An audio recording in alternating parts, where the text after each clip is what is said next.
Dear students, welcome to the classes of Array Academy. Today we are studying accounting for share capital. Accounting पर share capital में आज हम पढ़ेंगे shares issued for consideration other than cash. हम cash के लिए हम issue नहीं करेंगे, will be issuing for consideration, मतलब और कुछ एसेट खरीद के उसके बदले में हम शेयर्स देंगे। कैश के बदले में कैश नहीं लेंगे, बदले में अदर चीजें लेंगे, जैसे बिल्डिंग, लैंड एंड बिल्डिंग लेंगे, प्लांट एंड मशीनरी लेंगे, फर्नीचर लेंगे, इस टाइप का। A company may issue shares for consideration other than cash, such as against purchase of an asset or purchase of a business or services taken। कि किसी को बोला कि हमें सर्विस दो, फॉर एग्जांपल आप हमारा अंडरराइटिंग करो, आप हमारे प्रमोटर का सर्विस दो, इस टाइप का। And purchase of an asset, purchase of an asset जैसे land, building, plant and machinery, purchase of a business और सर्विसेज किसी से लिया, services taken, and issue of shares are two separate transactions. खरीदना asset और share issue करना दो अलग ट्रांजैक्शन है। दस entry passed for each transaction separately, अलग अलग दो एंट्री होता है। When purchase of an asset or business happens, the journal entries passed are पहले asset खरीदो। तो on purchase of asset, जब हम asset खरीदेंगे, sundry assets account debited individually, land account debited, plant account debited, furniture account debited, cash account debited to vendors account। ये तो with the amount of purchase price, जितने में खरीदेंगे, revalued value new value में, और जितने में खरीदे उतना, विद द परचेज कंसीडरेशन, कितना पैसे देना है। अगर हम बिजनेस खरीद लेंगे तो उसका नाम ऐसे on purchase of business, business purchase account debit करेंगे, नहीं तो सॉन्ड्री एसेट्स अकाउंट डेबिट करेंगे इंडिविजुअली। एग्रीड वैल्यू, जिस वैल्यू में ले रहे हैं एग्रीड वैल्यू में, इधर भी with the amount of agreed value or purchase price individually। जैसे land and building debited, plant and machinery debited, stock account debited, debtors account debited, cash account debited, bank account debited, सब उठा लिया। to sundry liabilities account, asset debit होगा, liability credit होगा individually. creditors account, bills payable account, bank loan account, इस type का agreed value of liabilities, तो new revalued value or agreed value। तो अभी क्या करेंगे ना, इसके बाद अगर हम कम पैसे दे रहे हैं तो वेंडर्स अकाउंट, जितने पैसे देंगे विद परचेज कंसीडरेशन, कितने अमाउंट में खरीद रहे हैं। अगर ये क्रेडिट साइड बड़ा हो गया सन्ड्री एसेट से, तो the difference will be goodwill account, goodwill account debit होगा। When we are paying more, अगर क्रेडिट ट्रांजैक्शन सन्ड्री लायबिलिटी को माइनस करने के बाद, वेंडर को माइनस करने के बाद माइनस फिगर आता है, तो we are paying more, we are paying for goodwill. अगर गैप डेबिट में आया तो that is goodwill account debit. अगर गैप क्रेडिट में आया तो that will be capital reserve, we are buying the business at a profit. और यहाँ पे गैप है, डेबिट ज्यादा है, वी आर पेइंग लेस, तो दैट इज कैपिटल रिजर्व। उन्होंने एक्सप्लेनेशन बताया। Purchase consideration the amount paid by purchasing company, खरीदने वाला company paid by purchasing company for purchase of assets और बिजनेस फ्रॉम अदर एंटरप्राइज। तो दूसरे एंटरप्राइज से जब बिजनेस खरीदते हैं हम, तो उनको परचेजिंग कंपनी पे करता है।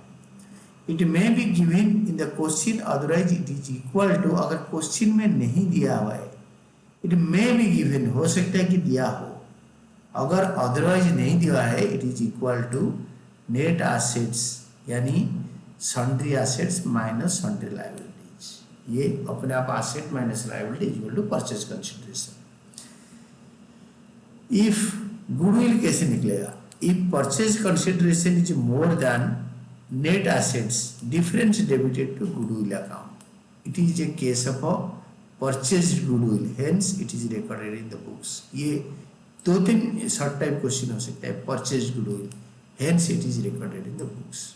हम पैसे दे के खरीद रहे तो ये गुडविल है, ये परचेज किया हुआ गुडविल है, इसलिए बुक में दिखाया जाएगा। देन ये होता है, ये सिंगल स्टार, ये इसके लिए बताया, ये सिंगल स्टार यहाँ बताया। डबल स्टार मतलब ये कैपिटल रिजर्व। कैपिटल रिजर्व क्या है? If purchase consideration given is less than the net assets, the difference is credited to capital reserve.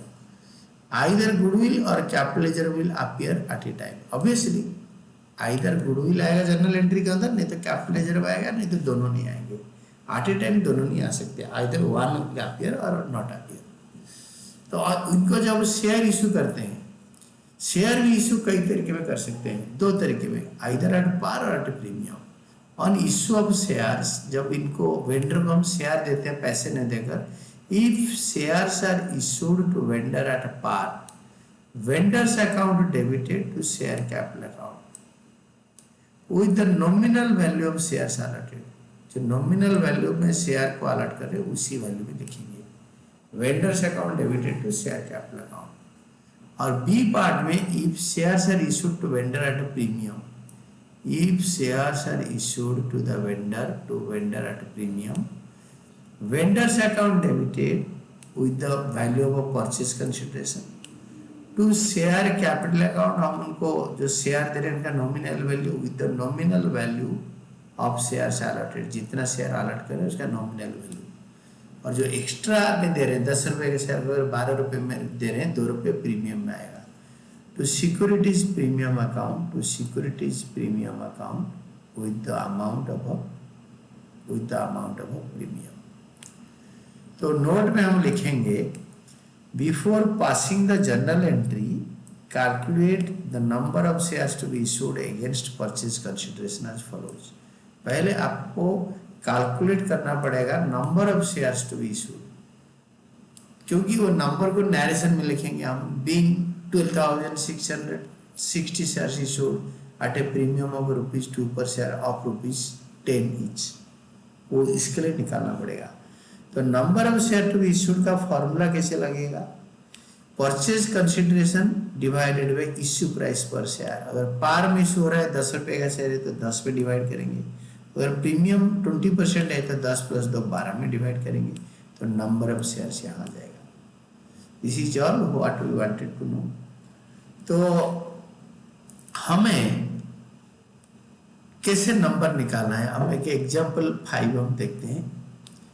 Newton Limited purchase machinery of 6 lakh from Royal Limited. Payment is to be made by issue of equity shares for 10 each.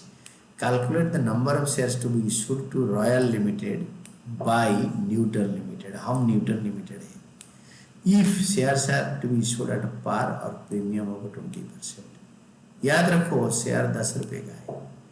Number of shares to be issued in each of the alternative cases will be, first case issue of shares at par ₹6 lakh by 10 is equal to 60,000 shares.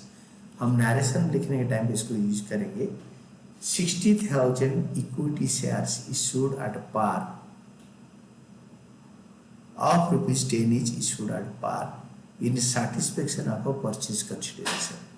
अगर premium 20% में करेंगे, 10 का 20% 2 होता है, तो issue of shares eight a premium of 20%, 6 lakh divided by 10 + 2 12, तो 50,000 share में issue कर देंगे। तो this is all about what we have done.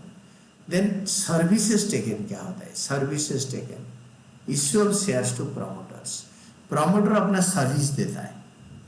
A company में issue shares to promoters for their services rendered to the company. उन्होंने company बनवाया है, मेहनत किया है, सर्विस दिया है। From the accounting point of view it is incorporation cost. Company लगाने का, इनकॉर्पोरेट करने का, लगाने का खर्चा, या formation expenses, company formation expenses. Hence the amount is debited to incorporation expenses account, preliminary expenses account. ये दोनों अकाउंट से कोई एक नाम से डेबिट कर सकते हो। ये देखो इसके अंदर कितने वार्मर कर क्वेश्चन हो सकता है, 2-3 हो सकता है। द एंट्रीज पास्ड आर पहले ड्यू एंट्री, इनकॉर्पोरेशन एक्सपेंसेस और preliminary expenses account debited to promoters account, to Ram account, to Raghupati LTD, कोई लिमिटेड कंपनी अगर प्रमोट करा है, कंपनी बनाया है, इनका काम होता है कि कंपनी फॉर्म करना, तो to promoters account, amount due to promoters, amount को कितने पैसे हम देंगे ड्यू। जब प्रोमोटर को हम शेयर इशू करेंगे तो प्रोमोटर्स अकाउंट डेबिटेड, जितना क्रेडिट करता है उतना डेबिट कर देंगे ताकि कैंसिल हो जाएगा। Promoters account debited to share capital account, और प्रीमियम में देंगे तो सिक्योरिटीज प्रीमियम नीचे आ जाएगा। Issue of shares, issue of suppose 60,000 shares of 10 each as a fully paid to promoters, ये नरेशन होगा। अगर प्रीमियम में देंगे एट ए प्रीमियम ऑफ ₹2 पर share. Preliminary expenses are written off in the year they are incurred, जिस साल खर्चा हुआ उसी से incurred for the securities premium अगर अवेलेबल है तो, प्रीमियम सिक्योरिटीज प्रीमियम कंपनी के पास है तो, अदरवाइज स्टेटमेंट ऑफ प्रॉफिट और लॉस, प्रॉफिट और लॉस स्टेटमेंट में अगर कंपनी का प्रॉफिट और या प्रॉफिट हो रखा है तो उससे प्रिलिमिनरी एक्सपेंसेस राइट अप होता है। Then issue of shares to underwriters, underwriters कौन होते हैं? जो शेयर इसमें गारंटी देते हैं, तो issue of shares to underwriters. Underwriters means a contract by which a person known as underwriter, एक ऑर्गेनाइजेशन में अंडरराइटर हो सकता है, agrees for commission to take, बोलना कि 2% कमीशन लगे सारे शेयर बेचने में, I will underwrite, agrees for commission, it is agrees for commission, underwriter commission के लिए एग्री करता है, to take the shares not subscribed. अगर कंपनी इशू कर रहा है 60,000 करोड़ का शेयर, उसमें 20,000 करोड़ का शेयर बिका नहीं, तो अंडरराइटर बोलता है don't worry, I will by the shares not subscribed by the public, और इसके लिए पूरे शेयर इशू के ऊपर मुझे 0.5% कमीशन दे देना, यानी 60,000 करोड़ का 0.5% I will take as a commission. और सारे बिक गया, शेयर सब्सक्राइब हो गया, तो underwriter will not take anything but will take the commission. The company में issue shares to underwriters instead of paying commission in cash, तो कंपनी इसी केस में क्या करेगा, कंपनी अंडरराइटर को चेक या कैश में पेमेंट न करके उनको बोलेगा भाई आप शेयर ले लो अपने अंडरराइटिंग कमीशन के बदले। The journal entries in this case are, जब ड्यू होता है, underwriting commission account debited to underwriters account, underwriting commission due, इसमें अंडरराइटिंग का कमीशन ड्यू होता है, underwriting commission due. Then underwriter को जब शेयर हैंडओवर करेंगे, underwriters account debited to share capital account, तो शेयर कैपिटल अकाउंट मतलब उनको शेयर दिया, तो 60,000 shares of ₹10 each issue to the underwriters. Premium में देंगे तो नीचे लिख देंगे to securities premium account at a premium of ₹2 पर शेयर, 20% में दिया सपोज, तो इसके नीचे लिखा है underwriting commission is written off in the year shares are issued, जिस साल इशू हुआ उसी साल इसको राइट अप कर देते हैं, either from securities premium account if available, और सिक्योरिटीज प्रीमियम में अगर पैसा नहीं है, there is no securities premium, is out of a company's profit, statement of a profit and loss, trading profit जो कंपनी का होगा या ऐसे ही प्रॉफिट होगा तो उससे राइट अप होगा। तो disclosure of shares issued for consideration other than cash in the balance sheet, this is very important. आप डिस्क्लोज कैसे करोगे, जो शेयर इशू कर रहे हो for consideration other than cash, तो बैलेंस शीट में कैसे डिस्क्लोज करोगे, दिखाओगे कैसे? तो shares issued for consideration other than cash are disclosed or shown in the balance sheet under subscribed capital, either as subscribed and fully paid up or subscribed but not fully paid up। ये 1 mark के question के लिए very important है। आज the case is, जैसे हो, अगर fully paid है तो फुली पेड नीचे दिखाओगे, और नॉट फुली पेड है तो नॉट फुली पेड में दिखाओ इतना शेयर दिया है। In the notes to accounts on share capital, notes to का अकाउंट्स में शेयर कैपिटल के मतलब हेड के नीचे दिखाएंगे। This is all. इसके बाद हम एक्सरसाइज करेंगे। एक्सरसाइज पहले will be to doing how it will be shown in the balance sheet, और अदरवाइज हम इसको कैसे नोट्स टू अकाउंट्स में दिखाएंगे मैं आपको एक दिखा देता हूँ, देन आप जर्नल वाले कर लेंगे। तो this is example 6।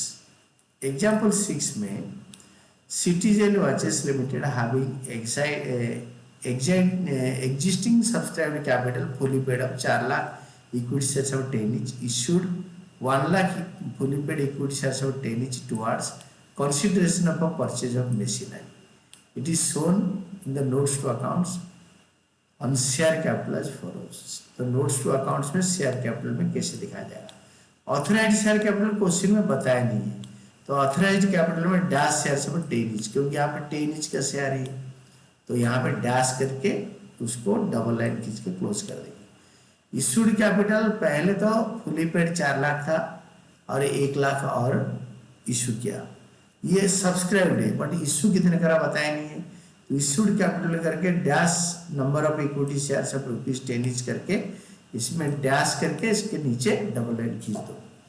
Then subscribed share capital, इसके नीचे सब्सक्राइब्ड एंड फुली पेड, पहले 4 लाख इशू किया था अभी 1 लाख इशू किया मशीनरी के लिए, तो लिख देंगे 5 lakh equity share of 10 inch, ये 50 लाख।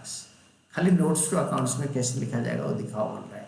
सो how it will be notes और in note to accounts as follows under the head capital, तो वो दिखाओ। तो out of the above 1 lakh equity shares have been issued pursuant to a contract for consideration other than cash, in pursuant to a contract for consideration other than cash।